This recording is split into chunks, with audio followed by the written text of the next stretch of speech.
looking for a podcast to help you transform your physical and mental, one that'll shoot you straight between the eyes with truth and no BS, helping you have the right mindset to accomplish things, the iron will and fortitude to follow through with what you say you're going to do. No excuses. Mark owns martial arts schools, and after 30 years, he has some real insight for real talk, real life, real conversations, motivational, fitness, self-defense, weight loss, live from the Great 1-8.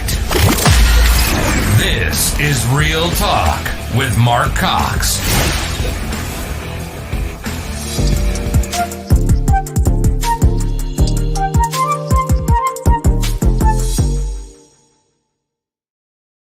All right. Good morning. We got live. Just so you know, too, Zach, that people, if anybody's here listening, we can see we already got listeners popping on. You're welcome to ask some questions of him as we kind of go through his journey a little bit. Good morning. He's in California too, so we get to say good morning most of the time. Sometimes most people are on the East Coast when I'm doing these shows, so you're on our same time zone out in the San Francisco area. Welcome to the show, Zach. I'm glad you joined us. Unique way we got to learn. I found out about you on a podcast. You put in as wanting to be a guest, and I happened to do that same thing, and it's kind of how we kind of gelled. I found you because being a veteran, we've got a heart for our veterans and especially in my world, in my martial arts world, and so I wanted to welcome you aboard. As a matter of fact, I think now Daniela is listening right now. Her husband's a veteran Marine. So you're going to get your people on here listening to you. So I want to give you a couple seconds, Zach, to go ahead and introduce yourself, and we're just going to jump right into what it is you do. So take the floor, sir. Okay. Yeah. So I have a horse facility in the Bay Area, just a few minutes from the San Francisco Zoo. And I found that horses kind of saved my life. It brought me back from the traumas and anxieties that I had from post Afghanistan and coming back, and horses saved me, and I kind of just dedicated my life to being with horses and to help them. And I found that I wanted to start helping other veterans, so I decided to just let veterans ride for free at my facilities, and veterans just started coming, and I had a lot of them give me their stories and how the horses were helping them. And so this is I've been doing this for a long time. I just got this new facility, and still we hold true to veterans ride for free. So let's talk about a couple things. In your bio that you sent to me. Well, first of all, what branch of service who'd you serve with? I was in the Army. And were you in any special ops or just? Yeah, I was in long range surveillance when I was active duty, and then when I got out of active service, I switched over to being a paper pusher for a while in the reserves. That was fun. So you stuck with the reserves for a little bit afterwards. Yeah. Oh, that's good. It says here, so like a lot of veterans, you guys that are listening on here, it says after facing challenges, mental struggles, you discover solace and renewal through horses, which this is what's inspired your purpose to help them. And it says here, revenue generated from non-veteran riders ensures that his invaluable service remains complimentary for those who served. Today, Zachary stands on a beacon of resilience and channeling his passion to uplift fellow veterans through therapeutic power of horseback riding. Now, so you have a facility, and let's see what Daniela has to say here. Yes, horses are so calming. That's awesome. Thank you, Dan. So I owned a horse. I forgot to tell you about that. So I owned a horse for a long time. His name was Black. And it was, this was many years ago. And he was a quarter horse racer, as a matter of fact. And, he was a big boy, and when I had horse property, that's the first time I ever owned a horse. Now, owning a horse is kind of like having a child with no health insurance. Yeah. So, you know what I'm saying? So having it shoed and having it, all the medical stuff that comes along, and then to feed it and to take care of it. But it was definitely a therapeutic thing. So, and how I lost Black, unfortunately, there's a certain kind of disease that they can get from possum feces. and it kind of messes their brain. And, I'll never forget my horse. We could not get him. We couldn't get him well. We tried all kinds of medications and it just kind of took him. And so after that, I remember when we had to put Black down and him laying there in the blood, and I was down there with him in the rain, and that was a rough day. So I know how therapeutic horses were. I used to love it. I lived in on a lane that the houses all had kind of where you can ride it. So at Christmas time, I'd zip up as Santa Claus and drive around the thing, and I had a really good time with that. So I get where horses are now. Did you have any of that experience in the Army? Did you do anything with the horses in the Army? Yeah, so I didn't do anything like army related, but while I was in, I would go find opportunities to cowboy or work on stables for the weekends when I wasn't employed or at a school. So uh, I found opportunity, and then when I got out, I stopped for a while. I did what you're supposed to do. I was like, okay, I have GI Bill. I'm supposed to go to school. I'm supposed to be an adult in the real world, and it was pretty devastating. I think that losing the horses and then losing your team and losing your purpose, all of that together really took a toll on me.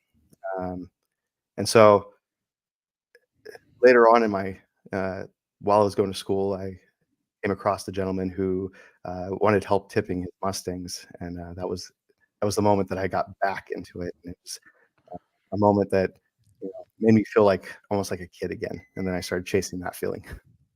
That's good. Now, so as a young man, was horses part of what you were? That's a So as a young man, girls were a part of who I was, and there was a girl that had That is, a well, that's horse. how it all starts. Yeah, and so I like the girls, so then obviously I like horses because I like the girl, and then I started developing a better relationship with the horses than the girl. She showed up with another guy, and I was like, "Hey, can I still hang out with your horses?" uh, so that was the first like experience with horses. Yeah. So that's how it starts. Yeah, we usually start chasing you chase the skirt, and then these fall in love with what they have. So then Yeah.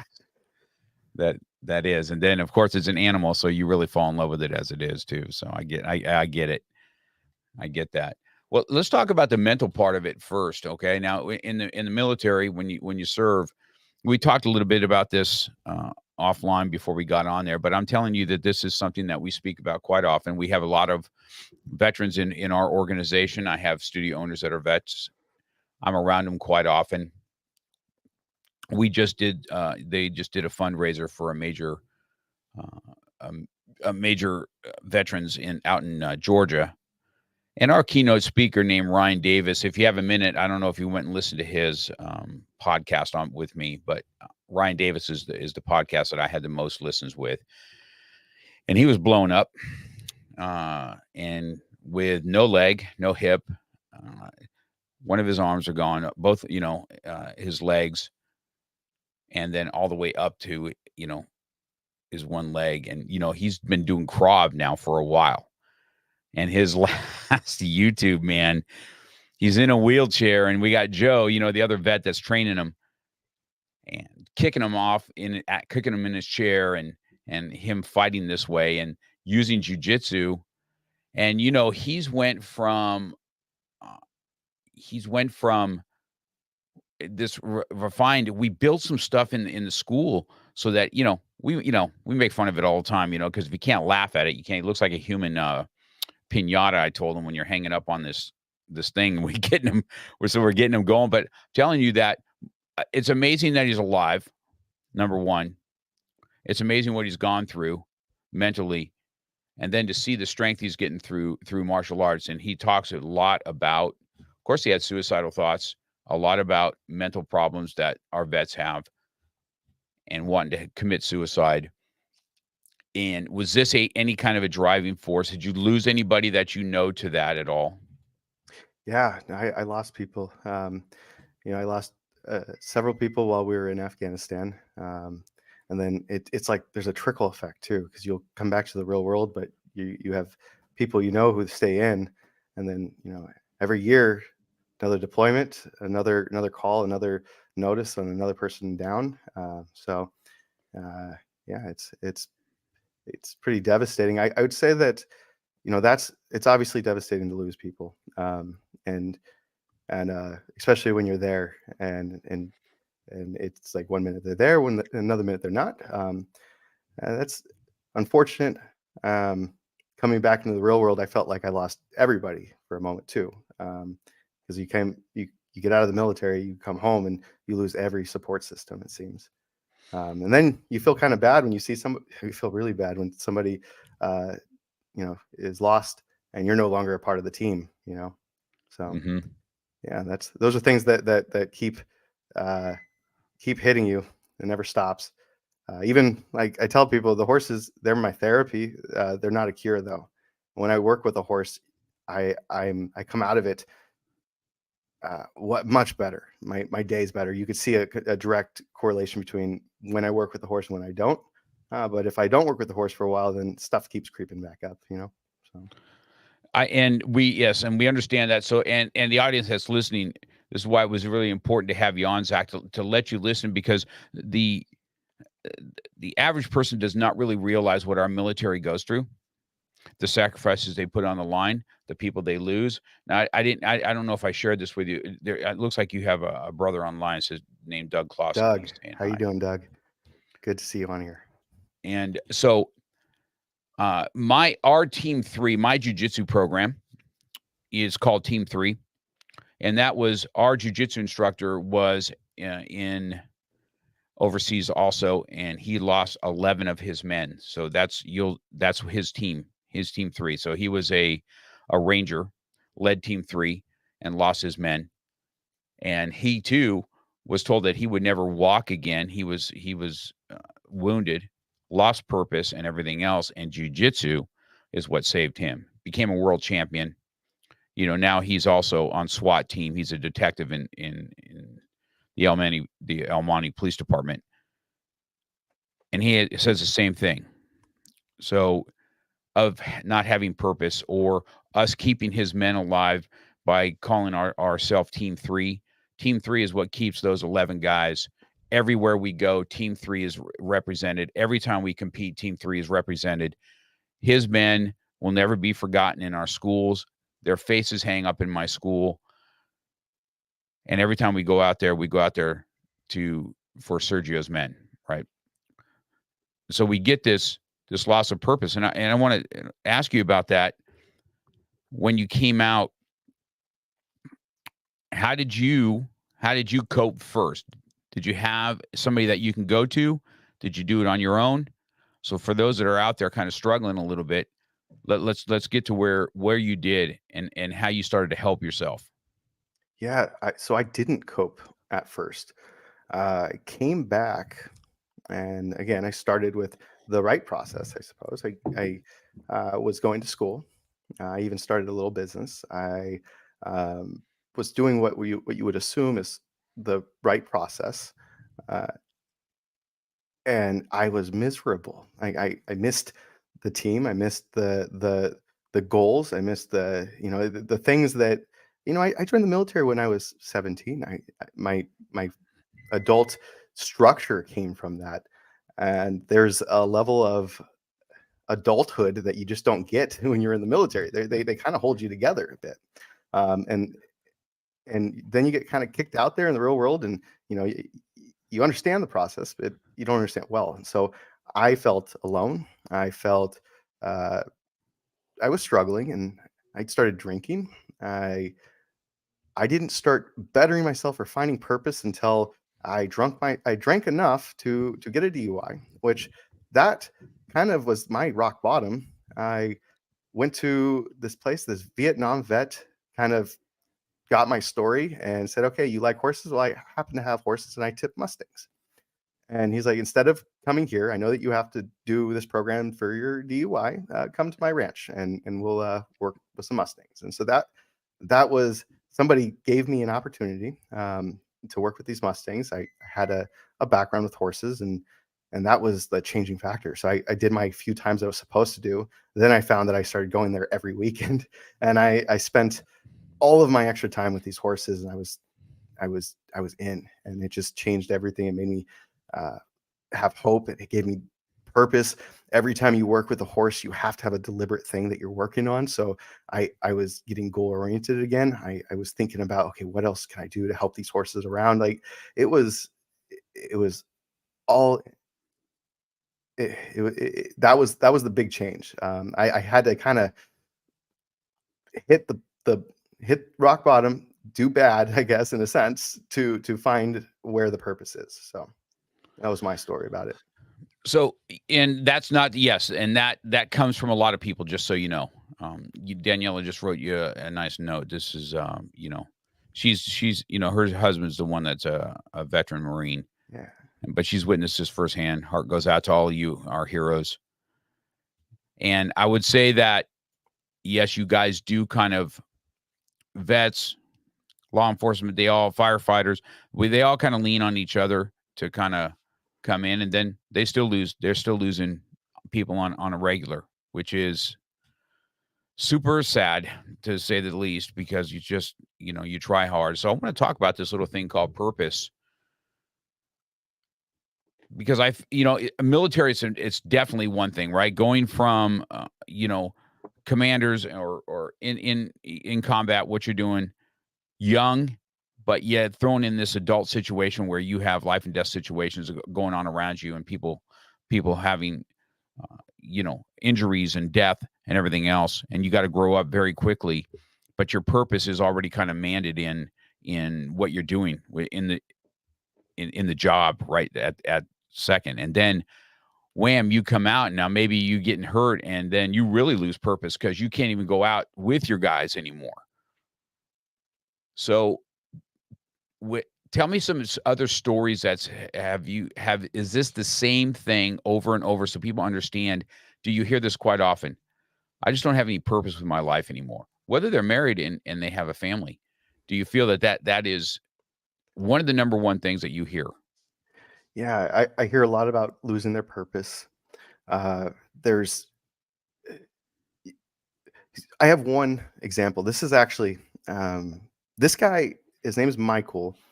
And early on in my building this business, he was the person that made me decide, okay, veterans are going to be free, and I'm going to cut all the red tape, uh, and just make it so that you show proof of service and you can come out and ride. His name is Michael. I was at the VA getting checked up on, and Michael was there, and he was also being checked, and he was throwing a fit because they weren't able to get him a ride back to his place, which happened to be really close to my ranch. So I was like, it's all right. I'm going to take you home. I got you. Just wait till I'm done with my thing, and I'll take you home. And as we were driving, he was just talking about how, upset he is, and how he's just not doing well, and how the VA is not helping him, and how he misses his team. And he talked about how he lost, half his team on a mission. He went on his whole story. And I was like, hey, I have to stop by the ranch. You want to stop by the ranch with me? I didn't actually have to, but I was like, I think that maybe you need horses. And so I went over there and I showed him the place, and he's like, oh my God, this is amazing. And I was like, okay, well, you want to get on a horse?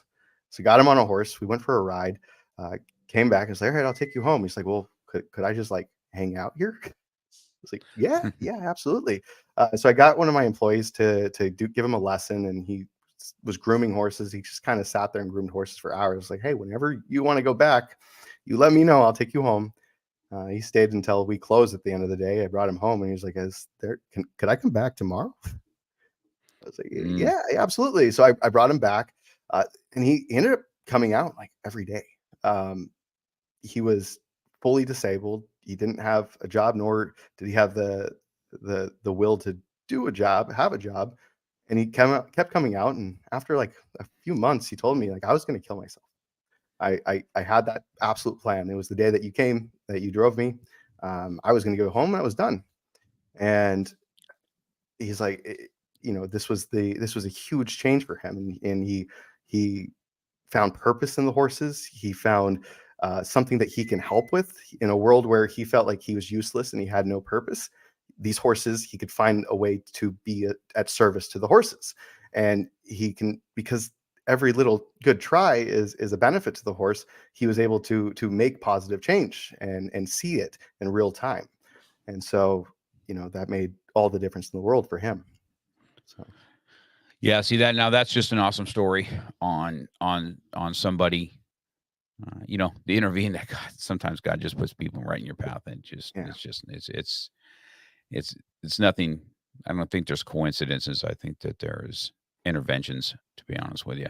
So what an awesome thing. Now, so you have employees and stuff. So this is an actual business.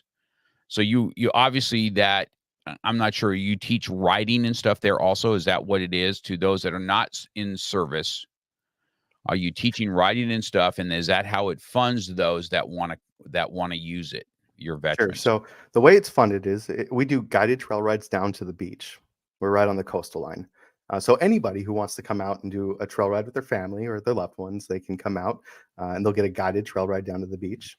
If they want to do lessons, we have a lesson program. We do team building exercises using horses as a tool for team building. Corporate events. We are building pods for the back end of the property so people can stay and do full horsemanship clinics and enjoy it kind of like a guest ranch. We're putting a restaurant, a food truck that will permanently be on the property as a cowboy cookout. So there's a lot of different avenues here. The part that stays true for what we're specifically talking about is veterans will ride the trail rides for free. I do clinics for veterans only, so they can come out in a group and we can do these team building exercises, but with veterans.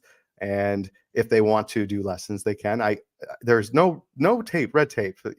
As much or as little as a veteran wants to do out here, I will build a team. I will hire more employees if I have too many veterans. That is the number one goal, is that we are helping horses and we're helping veterans. And then everybody else, they need to keep coming so that we can keep affording to do this mission. And yes, awesome business models. And do you find that those that are not veterans are excited about that what they're doing is helping veterans? Do you find that those correlation? who come to understand the correlation are really excited, but it's not like a high emphasis on that. It says on our website, veterans ride for free, but we're not branding the whole, hey, you're coming and paying so that the veterans ride for free. That is, our underlying business model. But I haven't really, I don't think that it's like branded that way. So some people see the connection and they're excited to do that. But most people are just coming to enjoy their ride with their loved ones. And then as they come and ride, it makes it so that it makes sense that veterans can come ride for free. Well, we're talking about this. Go ahead and let everybody know the name so they can find you on Facebook. Go ahead and give them the name of what it is, first of all. It's Ocean View Stables. So it'd be oceanviewstables.com. And we're located in the Bay Area, just a few minutes away from the San Francisco Zoo. So when you take them out on these trail rides and you say, it's by the beach, now, are you taking them down to the beach like you see, or is this, you have trails that are above sea level and you see, you'll see the beach line and stuff like that? What does that look like? Yeah, so we're like 220 feet above the sea level and we ride down to the actual beach. So you go down the bluffs. It's a beautiful ride all the way down to the beach, and then you come back up.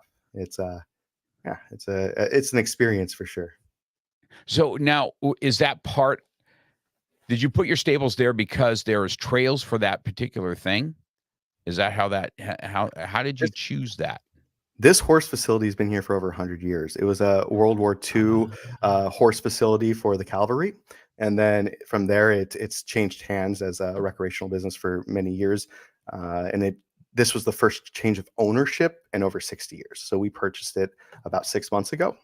And we're bringing our love and attention to horses and to veterans and to the community. And we have a big plan for it. That is... Okay, I got a question in the back of my head because I've got another heart for things, but I want to ask you, you said there for the horses also. Are you rehabilitating any horses also? Or where do you get your horses? Or how has that come about? Yeah, so it's one of my favorite things to do is to give horses a second chance is I find horses with behavioral issues that others seem to not have the ability or know how to fix. And then I will purchase them and I will work through their behavioral issues and give them a second job. Yeah, so that's my favorite part of the horse side. I get to work on my horsemanship with each one of these new horses on our team. So you're one of those horse whisperers, per se. Is that correct? I aspire to be, yes. This, those are unique individuals too. There's just some kind of connection. So I'm listening to you talk about all this, but I also know I've always had a heart for special needs kids, especially autistic kids and stuff like that. And I know that horses, for some reason, have a special bond with autistic children. Not sure why. It's just something that they have. I've seen it over and over again. Have you had any interactions with special needs and horses? So we're not in a therapy program in which like there's some really awesome programs like eGala and Path where they work with special needs kids and really work towards rehabilitating them with horses. That's amazing. That being said, if somebody comes for a lesson and they um, have any disability, if I can work with it, I absolutely will, and I have. And I think that horses, they're super emotionally intelligent. They know when you're putting a kid on them. They know when somebody is kind of uh, aggressive. They kind of pick up the slack if you're putting somebody on them that needs that extra help. I don't know why. They're just brilliant. I know it's always been, horses always have amazed me that way too. Even when I had Black, I remember riding Black.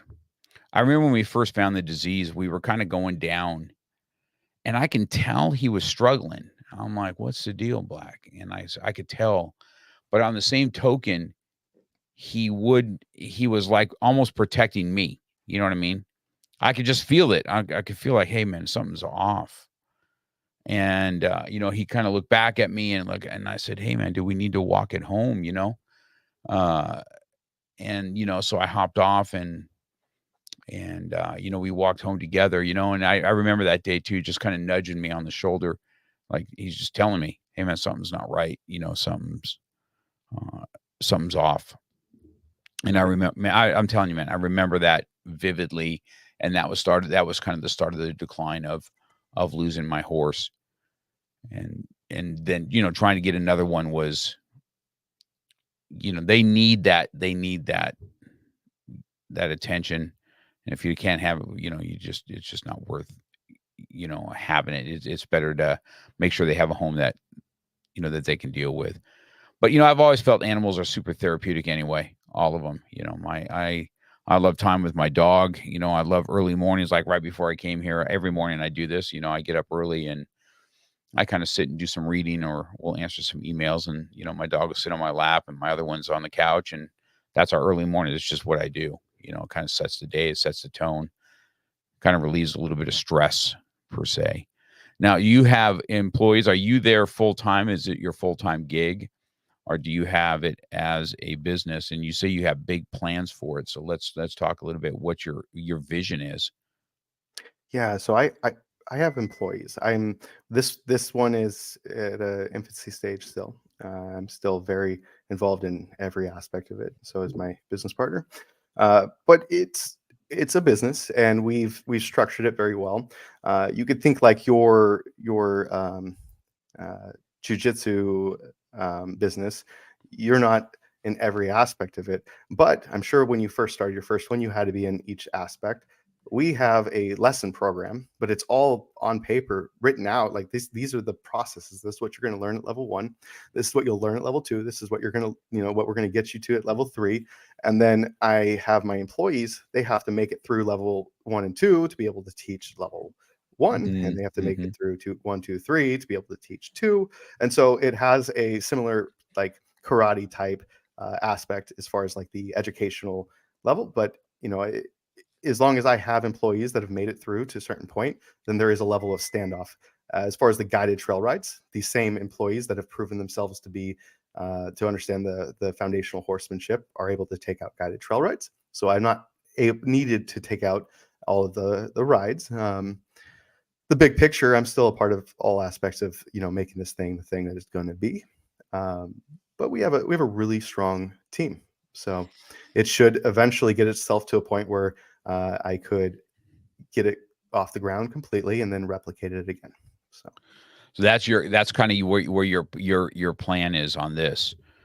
And so you've used the model in order to kind of help enhance the experience for veterans is what you've done, making sure that they have a way. Now, do you have some vets that work with you there? You have volunteers? So I don't have volunteers. I think that the volunteer system can be abused, so I just don't do it. What I do have is student assistants, and those are people that are in our program, in our horsemanship program, and they can be around, similar to a volunteer, but their sole objective is to be with the horses. So they're not mucking stalls, they're not, fixing, cleaning. They're just with the horses. They're grooming, they're bathing, they're going on rides, they're bettering their horsemanship. They're in the round pins or arenas. So it gives them more time under saddle and more time around the horses to better their horsemanship. That's definitely good. That just sounds awesome. Just to have that ocean view thing is like, hey, I've never done that. So just hear it. It sounds awesome because of course you see it in the movies, people riding, on the beach and stuff like that. I've never experienced that. Well, come on. I'm gonna experience that. I'm telling you, if I'm coming out that way, I'm experiencing that.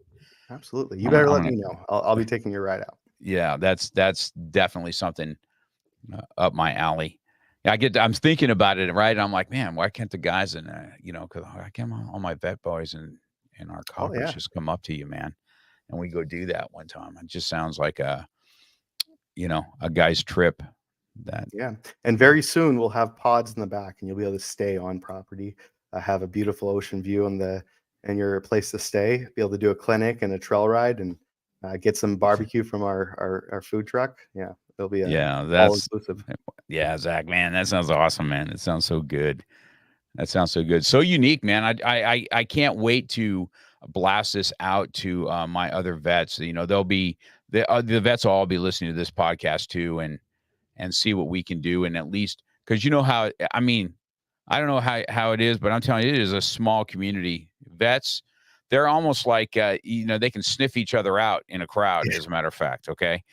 It's so weird.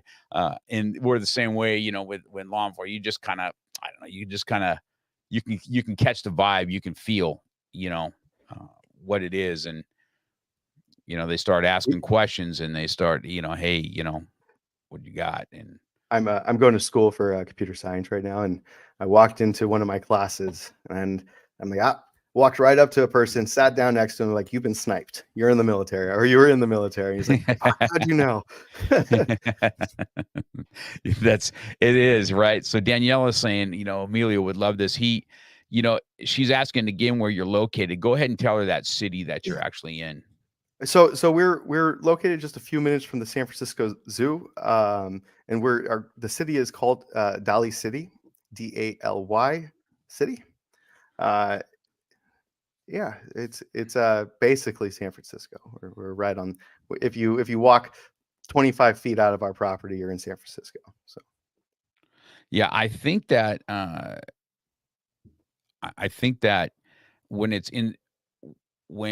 San Francisco, I think I've been to that zoo. Have I been to that zoo? Yeah, he'll be her husband, Daniela, who you're talking to, Emilio. He'll be a mouthpiece for this. For sure. He'll talk about it all the time. And he's got a huge following. He'll talk about this to all his vets all the time. So this is what the beauty of podcasting is, right? We talked about that a little bit. How do we get out what we do? And you just never know who's listening, who has the next big audience that you'll be able to service with and do. And so what else is Danielle asking? She says, so do people just show up? Or how do you book online at oceanviewstables.com, and when you're booking, there'll be a section that says veteran or regular rider, and if you push the veteran and then you put the code veteran in, as it will tell you to do, then it'll just cut the cost completely. It'll just be zero for your veteran rider. Yeah, this is good. She said, yes, absolutely. Amelia will definitely share this information. She said, this is amazing. This is a good contact. You know, he's a, Yeah, great. he is a energetic dude for sure. It's so good. Yeah, that's awesome. That's the beauty of podcasting right here. Just to get into the practicality. Now, so you're asking, so more of the therapeutic, you got the riding part. So are you helping the vets? So when they come in to ride, or any rider, it doesn't have to be vets. Do you think that, uh, do you take them through, hey, this is how you put the saddle on? Do you take them through the whole aspect of the horse? Yeah, How so does that work? it depends. So if they're coming for a guided trail ride and that's the scope of their experience and that's what they want, they will be taught basic safety. Then they'll be taught how to ride at a basic level, well enough for them to be able to get on this guided trail ride and not take their own venture onto a different trail. Just the basics. That being said, if they're interested in more, then we offer more. They can learn all of the foundations of horsemanship. We teach it all, and they could learn horse anatomy, parts of the saddle, how to saddle, horse emotions. They could learn the whole process of how to ride. It's a in-depth program. Like I said, I do clinics often. I put them on the website, and it's veteran-only clinics, and it's like leadership with horses, or it's intro to horses clinic where I'll teach them how to saddle, how to groom, and how to ride basically. But I package these and put them out, um, and so there's those options. There's the lessons. They could do those as well. They could do the guided trail ride, which is just basic knowledge and then a fun experience. And do you do anything outside of the riding? Is there any other kind of cowboying that you guys do? Do you have, uh,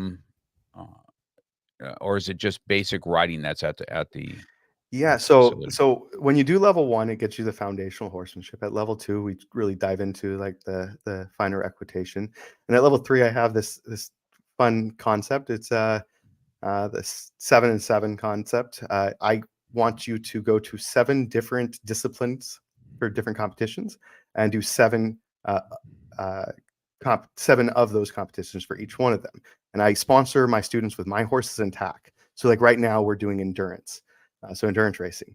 And so we're going to go to 7 different endurance races, those who are in this program with me. And at the end of it, I'm going to go to Tevis, and whoever makes it that far and wants to join me, will go to Tevis with me, which is like 100-mile 2-day race. Yeah. That's awesome. Danielle was asking how far I am. How far I am from San Francisco is a 45-minute plane ride, or probably a 4 or 5 hour drive. You know what I mean? To get to where he's at from me. But it's a nice drive. It's up the coast.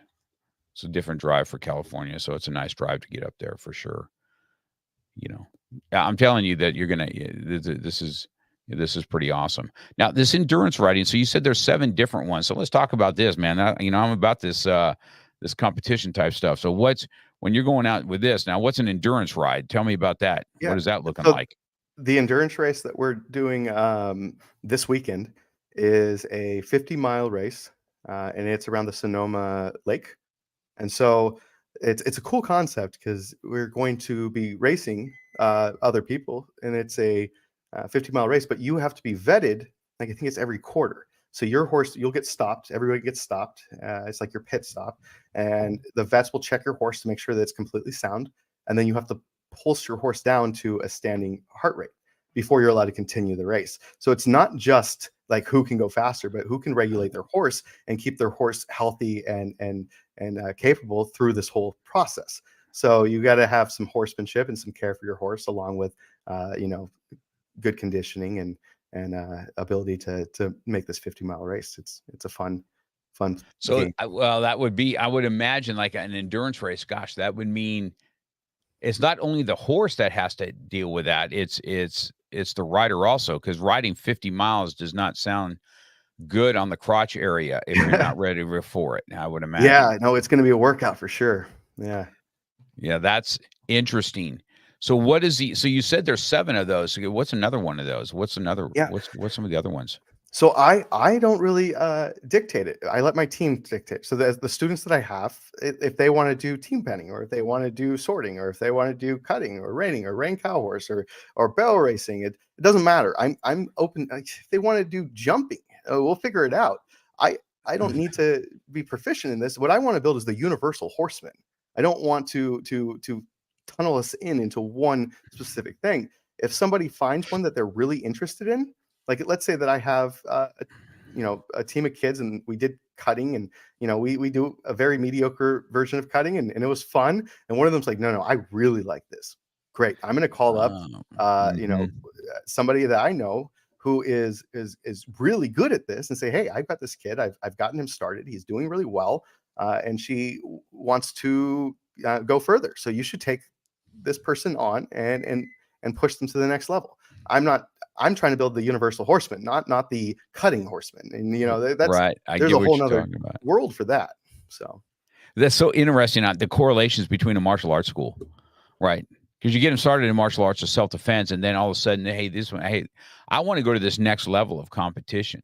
And I would say, well, this is where we're at. I'm at this level. Okay, I can take you up this far. If we're going to kick it into a new level, you need to get to a fight gym. That's where all they do is live and breathe fight. Okay. Yeah. And so, and then I would do the same thing. The correlations between it is so, it's so awesome that I can't. It's amazing how just in sync they are with each other, and how you set it up, going through different levels. Because it's the same thing here. You can't, if you're going to be an instructor, you got to go through level 1 instructor all the way up to expert 5. Once you get to expert 5, then this is the level you're in. And then on the next one is to teach the teachers, right? Yep. Is the next level. And you got to be a certain level in order to even be able to teach the teachers and be able to go through that process. And so that's just awesome. And we were off cameras, Zach. We were talking about your journey, even in the martial arts. You said that you started a little bit now on your own level and going to 10th Planet and doing some jiu-jitsu now. Is that correct? Yeah. So like I was telling you, I did combatives when I was in the military, and I kind of lived off that high for a little bit. Like, yeah, I did some combatives.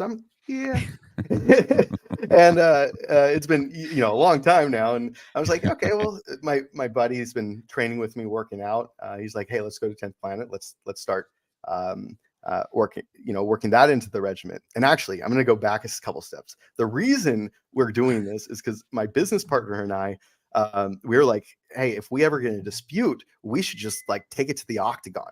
So like if we have a business dispute, whoever wins in the octagon, they win, So and we're like, yeah, we could turn the round pin into the octagon and we'll just fight it out there. But then we're like, okay, well, we have no idea how to fucking fight. So let's go train so that we can actually put this into our business plan and make it a real thing. And I'm just thinking, like, if we have a business, which we will, like in our 80s, we're gonna be like, fuck it, bring it to the octagon. I don't want to do that. This is business planning, man. This is business planning 101. Yeah. If I tap your ass, that's right. If I tap your ass, it's my way, bro. Yeah. Now my business partner is an outstanding wrestler. Like he did it through college and everything. And I'm like, fuck, I got to out train him now. So before we ever hit the octagon, I've got to be putting 3 days in a week while he puts his 1 in. So well, that's definitely unique, a unique individual. We'll get back at that.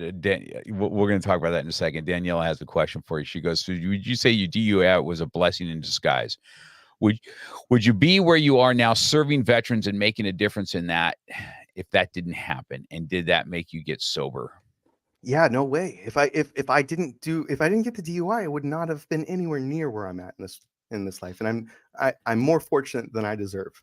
And it took hitting rock bottom for me to completely change the route. And where I was going and the route I was going to school for, it would have been, I think I would have been more selfish. I was going a different route, a route to following money rather than following passion. And it took this plummet to the bottom for me to be like, you know what? I'm already here. I'm already at the bottom. What's the worst that's going to happen if I just chase my dream? And I don't think that I would have done that if I had more responsibility. So. Yeah, I think that's good. And I know Daniela's husband, and Amelia will tell you his story too. He's in he's close to his 1 year sobriety as it is, from drinking that. I think Dude, it does that's good for a lot of people. definitely, yeah, it's definitely one of those things. Now, I didn't get that. I can tell you this: I went down the same road that you did as far as not drinking and stuff, but the depression road, injuries, stuff like that, kind of take your warriorship out of a man is it sucks. You know what I mean? When that happens. And that's why I was asking about the jujitsu. And I was telling you, when I went to on base and these guys, they all said the same thing. I went through combatives class. So tell the experience on your first on the first day when you hit the mats, if those combatives came into play at all. Oh, well, it's really hard to do combatives when my competitor's wearing a t-shirt, not a fucking uniform. I'm sorry, not a uniform. Like, the way the combatives works is you're using a uniform, and if you don't have that, what the heck am I supposed to do? Like, hey, no, put on the right uniform. Is that what I'm going to tell the enemy? I don't know. It completely changed the whole concept to me. I'm like, fuck, am I going to fight against somebody who's wearing a suit? I don't think so. Right. And so in the jujitsu world, that's the big thing. 10th Planet, right? They know him for no gi. And so, and then you have gi and you got the no gi. And this is the big talk.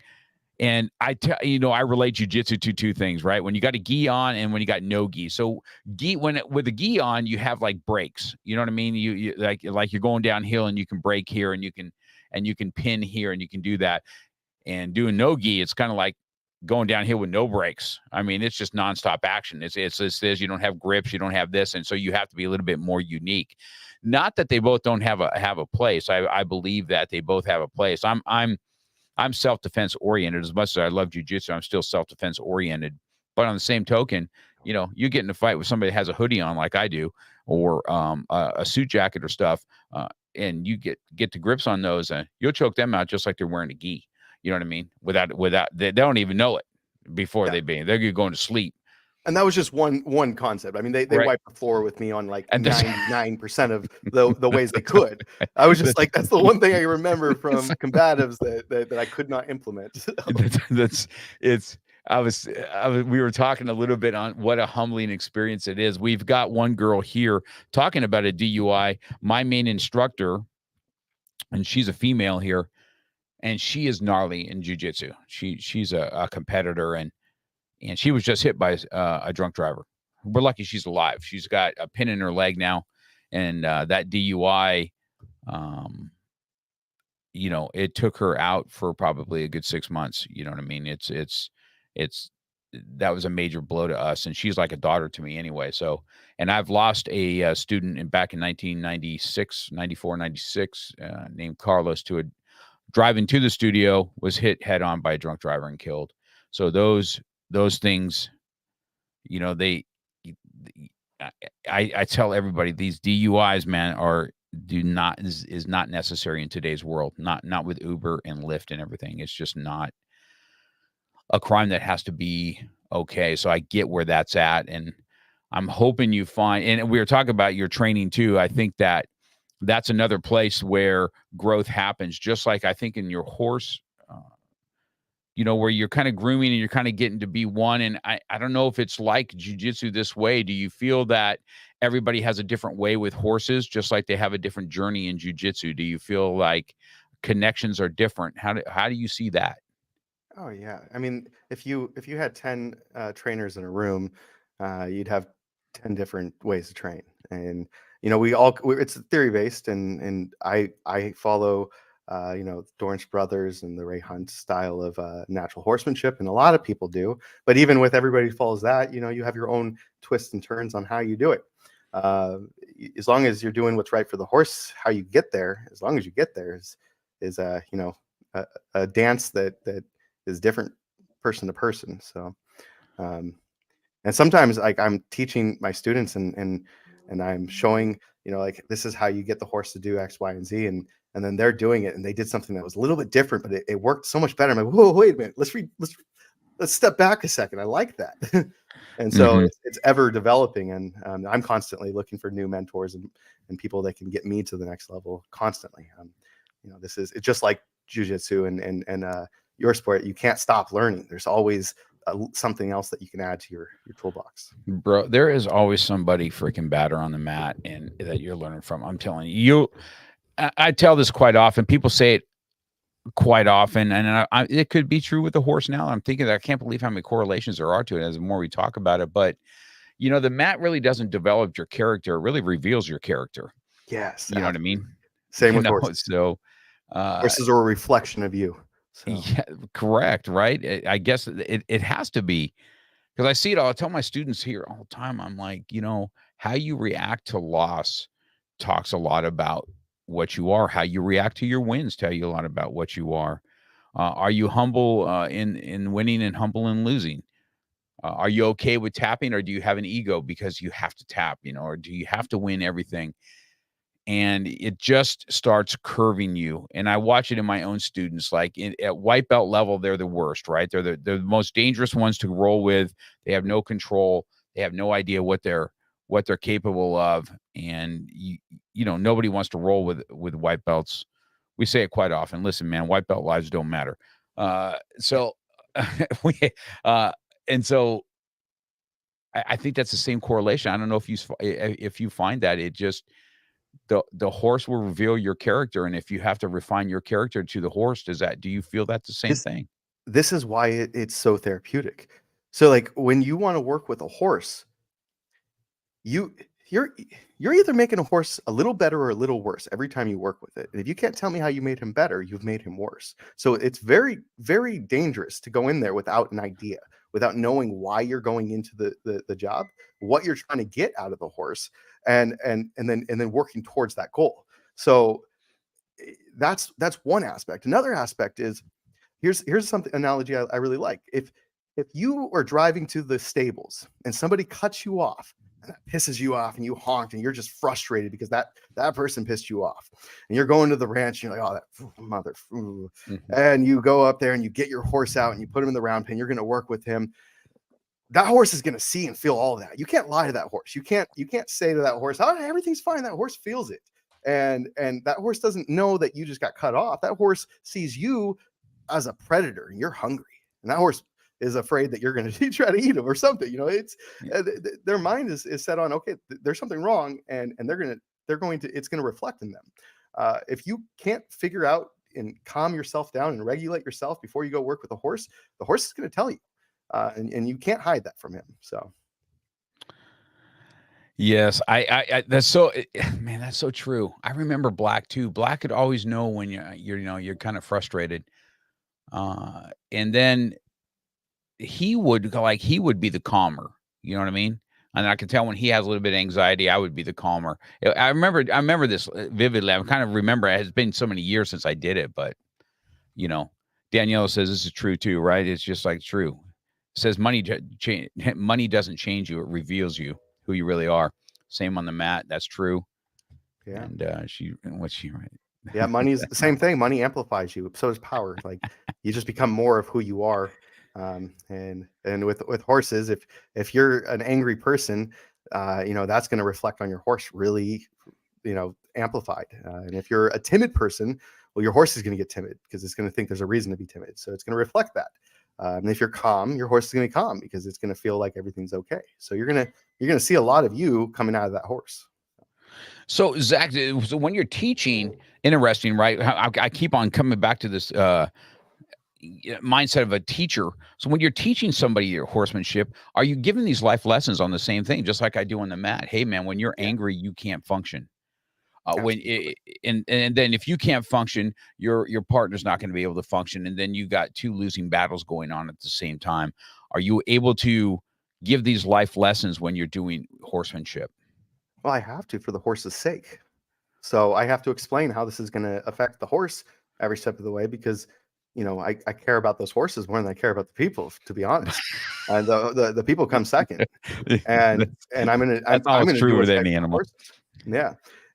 Like just the other day, I had two employees bickering, and one of them threw a big fit, and then he thought he was going to get on a horse. I was like, no, you take a step. I'll take this ride out. You're going to regulate yourself. And if I come back and you seem to be okay, then we'll talk about you getting on a horse. I won't allow it. So.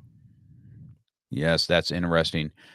Now you have a certain horse that's yours, that you have your horse. Do you have one that's super bonded with you?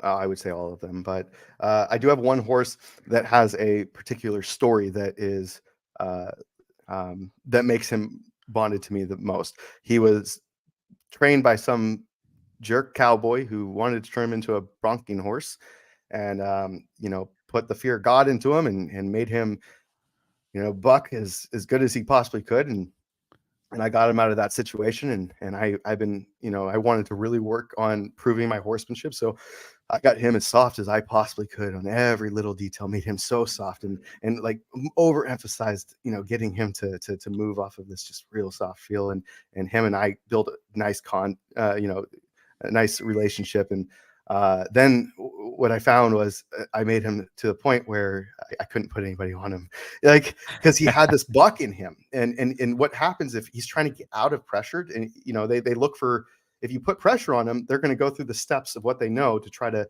problem solve this pressure to get it to be released. And so one of his tools in his toolbox is to turn back into a bronking horse. And so if somebody gets on his horse and they put on more pressure, it doesn't have to be a lot more pressure, but more pressure than I put on, and I made him super soft, he's going to go through his problem solving steps. And one of them is bronking, and then he throws the person off, and it's like, whew, nobody can ride him. So for the longest time, only me, and a very small handful of my students that have made it to a certain level of horsemanship are allowed to ride him. And so while I wouldn't say I love all my horses, but him and I have a bond because almost nobody can ride him but me. That's I an almost don't interesting want to story. fix that. I like it, That's super interesting story.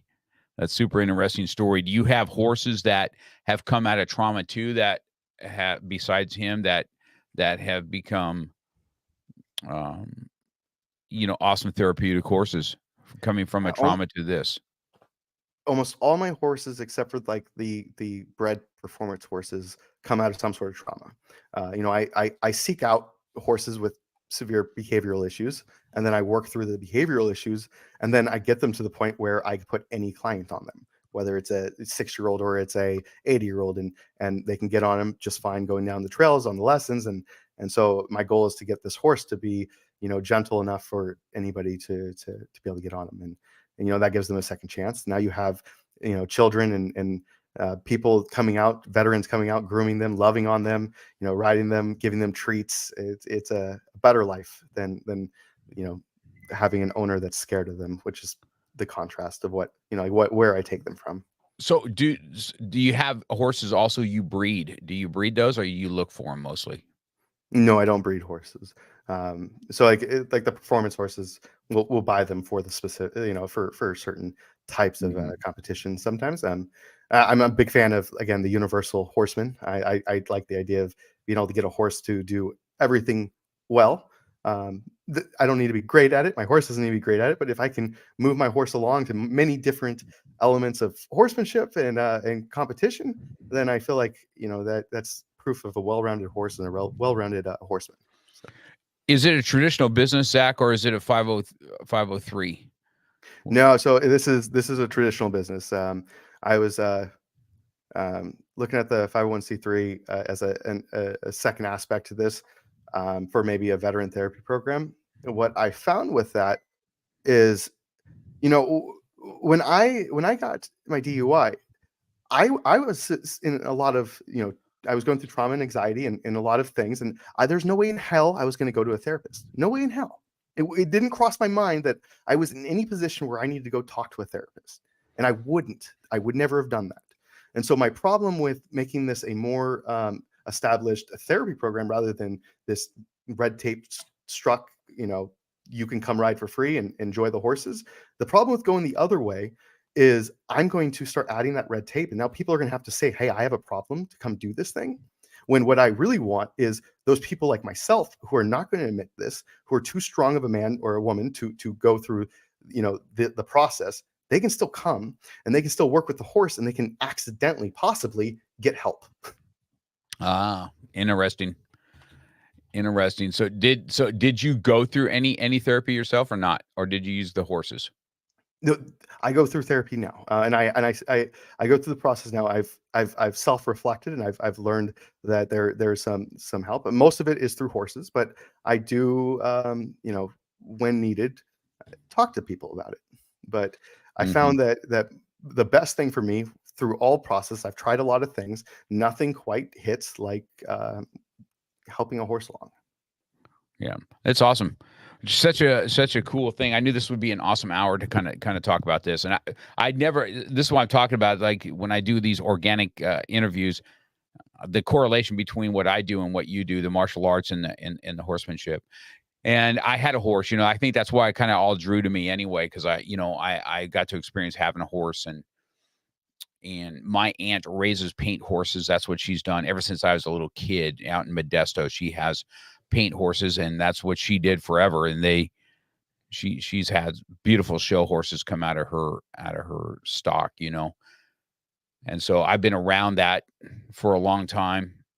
I've always felt that horses are, they're just, I don't know, there's just something about them, I'm a dog person too, there's just something about the animals that I've always liked hanging out with, just being with. So I get that, how therapeutic that is for those military guys. But we're already coming up on our hour, man. So I want to give this, let me see, what's this last comment we got? Is it Daniela? Let's see what she says. She says, this was awesome. Thank you for what you do, Zachary. Great interview. I would definitely have Emilio reach out. Yeah, her husband will probably reach out to you and have a conversation with you. And he'll really put what you do out there on the map, especially for the military guys, for sure. Yeah, horses are a reflection into your soul. It's a beautiful thing. Yes, 100%. So let me give you the last few seconds, Zach, to where people can find you and how to reach out to you. What's the best way? Go ahead and give them your Facebook page, and we got your website out there. So go ahead and give them how to get a hold of you. Yeah. So, I mean, if you want to reach me personally, you can reach me at Zachary@oceanviewstables.com. If you want to reach our facility, just go on to oceanviewstables.com and book a ride. Like I said, you can reach me if you have questions about horses or what we do or why we do it. I'm happy to answer them. And veterans ride for free, of course. So come out to our facility and enjoy what we offer. So that's good. So, reaching out to the vets too that are out there that are listening or listening on replay, and it'll be on audio. I'll have this on audio for you also, Zach. So we have this on video, but I'll have an audio portion of this too, so people can just listen to it in their drive, and you can always direct them to the audio or the video part of it at YouTube. It doesn't really matter, but I'll have that done for you later today. It'll be out for audio. I'll send it to you so you can share it with your other audience out there. But if we do have vets listening and, you're struggling, I'm sure Zach has no problem, talking to you guys or directing you on what you can do. So you guys make sure you reach out. We want to make sure our veterans are always safe. And I appreciate the hour with you, Zach. I look forward to it. We are going to set something up. We are going to come. We're going to make a guy's trip out of this. We're going to come in. Yeah. And we'll really get to know you. I'll bring some cool cats with me when I come too. So all right, let's do it. All right. Really enjoyed the hour, Zach. Appreciate it, man. You've been listening to Real Talk with Mark Cox. Real life, real topics, real conversation. We're passionate about motivation, fitness, self-defense, weight loss, and coming at it from a real angle. We hope you've gotten some useful and practical information from this show. And we hope you had fun. We know we did. We'll be back soon. But in the meantime, hit us up on Instagram and Facebook at MarkCox100. Make sure to subscribe and review. And tell a friend or two about the show. For more, hit up the website at markcox.com. Till next time, keep it real.